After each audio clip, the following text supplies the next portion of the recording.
Here's your WNEM TV5 News Update.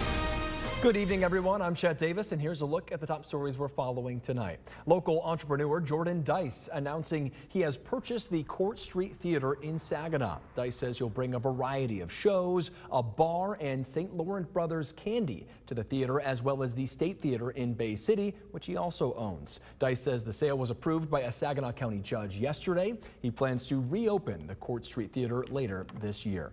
Only one more step to go before work can resume on restoring the 4 lakes drained by the 2020 dam failures. The 4 Lakes Task Force says after receiving the final dam permit and a court ruling dismissing federal lawsuits, it's now only awaiting a ruling from the Michigan Supreme Court on the Heron Cove Association's application for leave to appeal.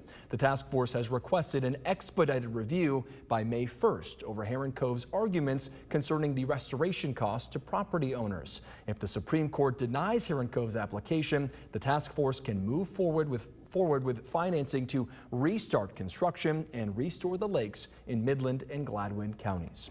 Changes coming to Michigan's car seat laws. Under the new rules, children must be in a car seat until they are 5 years old or until they reach the maximum height or weight allowed by the car seat's manufacturer. Then they move to a booster seat until they are either 4 foot 9 inches or 8 years old. The car seat for children under 2 must be facing the back of the car. The National Highway Traffic Safety Administration estimates that correctly using child restraints reduces crash deaths by 71% for infants younger than 1 year old. The new law takes effect on April 2nd.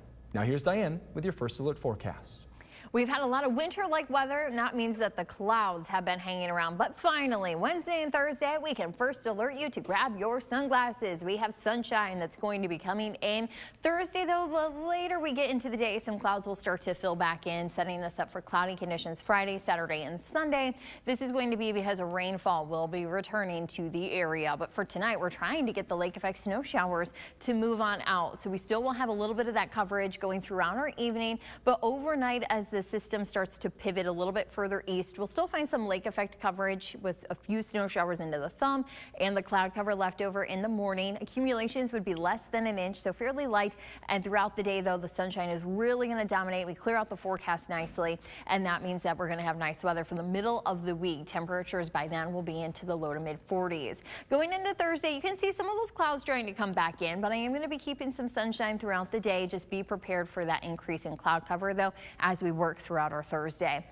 Temperatures tonight are going to be into the teens and yet some mid-20s, still going to be below average. So if you want to find some warmer weather, you'll actually have to follow the Tigers out west. They are going to be opening up their season in LA, taking on the Dodgers for their game.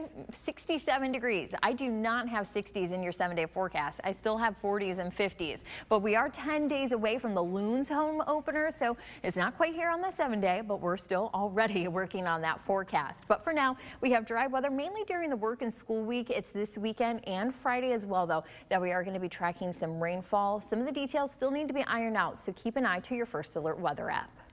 Remember to tune into WNEM TV5 on air and online 24/7 for the latest news, weather, and information.